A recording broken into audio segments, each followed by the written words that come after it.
안녕하세요. 여러분 혹시 노션 쓰시나요? 노션은 데이터베이스 형태로 기록을 정리할 수 있어서 한눈에 확인할 수 있고 내 스타일대로 자유롭게 꾸밀 수도 있어서 기록을 중시하는 많은 분들이 노션을 사용하고 있습니다. 근데 막상 배워보려 하면 은근히 헷갈리는 부분이 많더라고요. 관련 강의나 책도 좋지만 직접 해보면서 배우는 게 더 빠르잖아요. 그래서 이번에 독서 노트를 직접 만들어 보면서 노션의 기능들을 간단하게 알아보려고 합니다.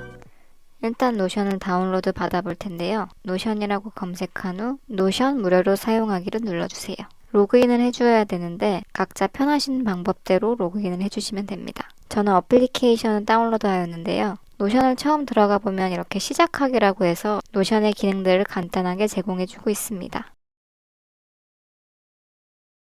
노션 워크스페이스에서 새 페이지 만들기를 눌러주면 새 페이지가 생성이 됩니다. 위에는 제목, 아래에는 내용을 입력할 수 있어요.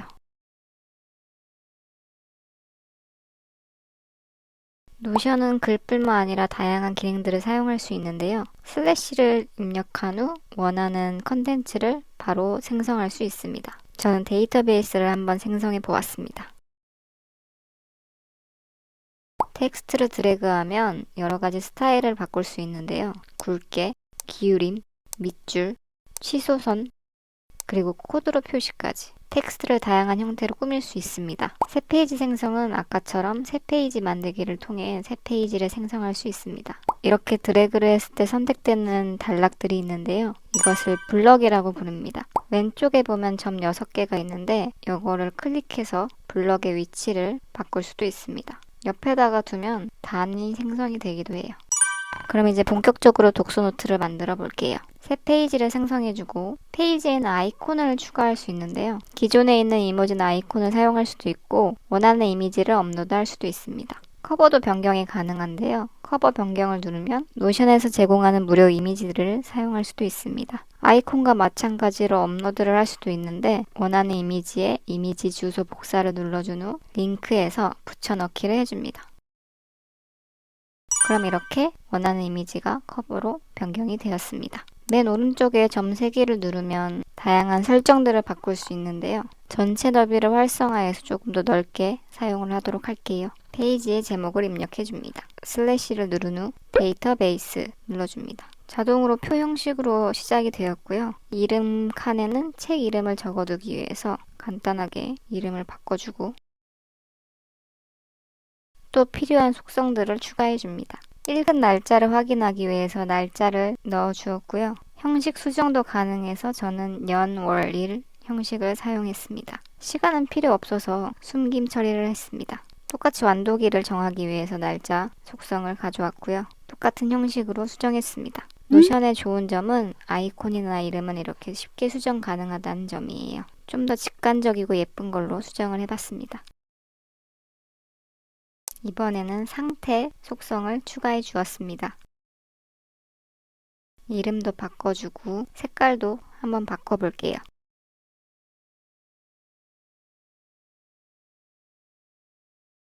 텍스트 속성을 추가해서 저자로 바꿔주었습니다. 다음은 선택 속성을 추가해 주었어요. 책의 장르를 선택하는 용도로 사용할 거고요. 장르를 누른 다음에 속성 편집에 들어가서 옵션 추가를 눌러줍니다. 저는 책 카테고리를 교보문고를 참고해가지고 적어 주었어요.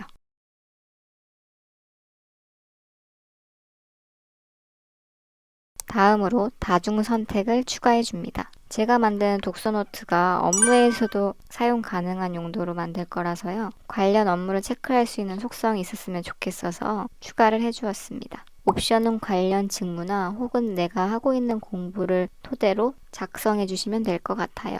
그래서 예를 들어 드로잉을 넣을 수도 있고 작곡, 시나리오 작법 이런 식으로 관련 있는 업무를 추가해 주면 됩니다. 그 다음엔 선택 속성을 추가해서 별점 적는 칸을 만들 거예요. 별 하나부터 5개까지 만들어줍니다. 그 다음 저는 체크박스도 하나 만들어 주었어요. 인생책을 체크할 수 있는 기능으로 설정했습니다. 일단 예시로 책을 정리해 보았습니다. 저는 표 형식으로 만들었지만 표 말고도 보드, 캘린더, 갤러리 형식도 이런 식으로 추가를 할 수 있어서 저는 추가를 했습니다. 보드에서는 읽고 싶은 책, 읽는 중, 완독한 책을 확인할 수 있고요. 캘린더는 이 책을 언제부터 언제까지 읽었는지를 확인할 수 있습니다. 갤러리에서는 표지를 시각적으로 확인할 수 있게 설정을 하였습니다. 책 옆에 있는 열기를 통해 책 페이지를 열어볼게요. 저는 속성 몇 개를 더 추가해 볼게요. 출판사, 파일과 미디어 속성을 추가해서 커버를 넣을 수 있는 속성을 만들어 주었고요. 그 다음에 제가 알아볼 수 있게 코멘트를 적는 칸도 있으면 좋을 것 같아서 코멘트를 적을 수 있는 속성도 추가해 주었습니다. 그리고 저는 책을 볼 때 목차를 신경 써서 보는 편인데요. 목차를 정리할 수 있는 칸도 있었으면 좋겠어서 목차 속성도 넣어 주었습니다. 점 6개를 선택을 해서 블록의 순서를 바꿔 주었습니다. 이 페이지에서 추가한 속성들은 메인 페이지에는 보이지 않았으면 좋겠어서 숨기고 싶은 속성을 클릭한 후 보기에서 숨기기를 눌러주었습니다. 표지 추가 방법에 대해서 알아볼게요. 교보문고에 원하는 책 제목을 검색해줍니다. 책 표지 오른쪽 클릭, 이미지 주소 복사를 눌러줍니다. 커버 칸에 링크 인베드를 누른 후 붙여넣기를 눌러줍니다. 책 표지가 인베드 되었습니다. 목차도 한번 넣어볼게요. 목차 복사 그리고 목차 부분에 붙여넣기해서 넣어줍니다. 이렇게 하나의 데이터베이스가 완성이 되었고요. 이 데이터베이스의 이름도 알아보기 쉽게 적어줍니다. 저는 책을 읽으면서 문장 수집하는 걸 좋아하는데요. 읽으면서 인상 깊었던 문장들을 필사하기도 하는데 노션에서도 그걸 확인할 수 있으면 좋겠더라고요. 그래서 새로운 데이터베이스를 하나 더 만들어줍니다. 이번엔 관계형 속성을 한번 넣어볼 텐데요. 관계형 속성을 클릭한 후 아까 처음 만들었던 데이터베이스 이름을 클릭해주세요.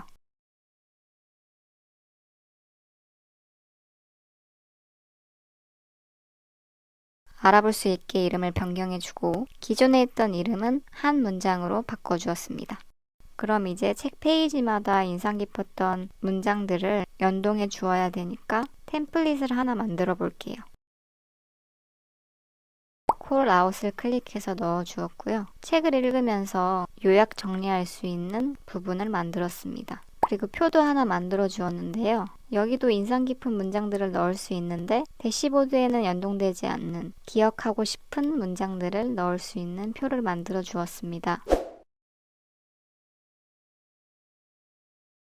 다음으로 대시보드와 연동될 수 있는 데이터베이스를 만들 차례입니다. 슬래시 링크된 데이터베이스 보기를 눌러줍니다. 그리고 아까 만들었던 내 문장들 데이터베이스를 불러옵니다. 그리고 필터를 걸어줄 거예요. 이게 어떻게 연동되는지는 좀 이따 확인을 하고 그 다음으로 데이터베이스, 그 다음 레이아웃을 갤러리로 설정해 줍니다.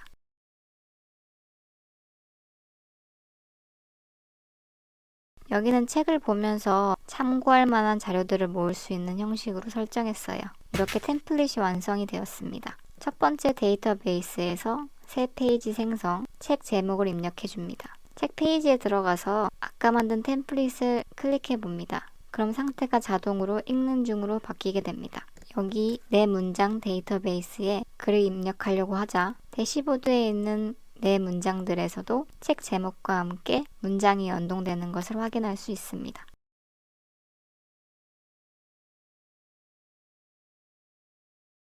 이제 대시보드를 더 꾸며볼 차례인데요. 위젯 박스라는 사이트에 들어간 후 캘린더 위젯을 가져오도록 하겠습니다. 로그인을 해주고 여기엔 다양한 위젯들이 있는데요. 시계 위젯도 있고 제가 만든 독서 노트에 쓸 캘린더 위젯도 있습니다. 시작하는 날짜는 색깔 등도 변경할 수 있습니다. 원하는 형태로 디자인 후 오른쪽 위에 Copy Embed URL을 눌러줍니다. 노션으로 돌아와서 빈 공간에 붙여넣기 Embed를 눌러줍니다. 그럼 이렇게 위젯이 불러와집니다. 점 6개를 잡고 원하는 곳에 배치시켜줍니다. 크기도 줄이고 간격도 조절해 볼게요. 그 다음으로 인생책만 따로 볼 수 있으면 좋을 것 같아서 첫 번째 만들었던 데이터베이스 점 6개를 클릭 후 링크 복사를 눌러줍니다. 그리고 빈 공간에서 붙여넣기 연결된 데이터베이스 보기를 클릭해 줍니다. 그럼 이렇게 첫 번째 데이터베이스와 똑같은 형태가 불러와집니다. 전 다른 건 다 숨기고 책 제목, 관련 업무, 별점, 인생책, 커버, 그리고 코멘트로만 구성해 보았습니다. 인생책만 확인할 수 있게 필터를 걸어 두었습니다. 참고로 복사된 데이터베이스는요, 제목과 아이콘을 변경해도 영향을 받지 않습니다. 그 다음으로 현재 읽고 있는 책도 확인하면 좋을 것 같아서 똑같은 형태로 복사해 줍니다. 이번엔 갤러리 보기를 통해서 현재 읽고 있는 책을 책 표지 형태로 확인할 수 있습니다. 책 표지의 위치는 이렇게 수정이 가능합니다. 위치를 바꾸고 배치해 줍니다. 이런 식으로 읽는 중으로 바뀌면 자연스럽게 현재 읽고 있는 책의 표시가 됩니다. 이렇게 독서노트를 만들어 보면서 간단하게 노션의 기능들을 익혀보았습니다. 노션을 쓰면서 좋다고 느낀 게 되게 직관적이고 편하면서도 예쁘게 관리할 수 있다는 게 참 좋은 것 같더라고요. 한번 만들어두면 편하게 아카이빙 할 수 있고 취향에 맞게 꾸밀 수 있어서 나만의 감성을 담고 싶은 저 같은 사람에게 특히 잘 맞는 도구라고 느꼈습니다. 이번에 만든 독서노트 템플릿은 무료로 공유할 예정입니다. 살아가면서 시간의 소중함을 많이 느끼고 있는데요. 그래서 할 수 있는 건 최대한 활용해서 편하게 처리하되 그 안에 저만의 감성과 낭만은 꼭 챙기고 싶어요. 기록도 마찬가지라는 생각이 드는데요. 효율적으로 정리하면서도 작은 감성과 분위기는 조금이라도 담겨 있으면 좋겠더라고요. 저의 생각에 공감하신다면 이번 영상이 분명 도움이 되셨으리라 생각해요. 그럼 다음 영상에서 만나요.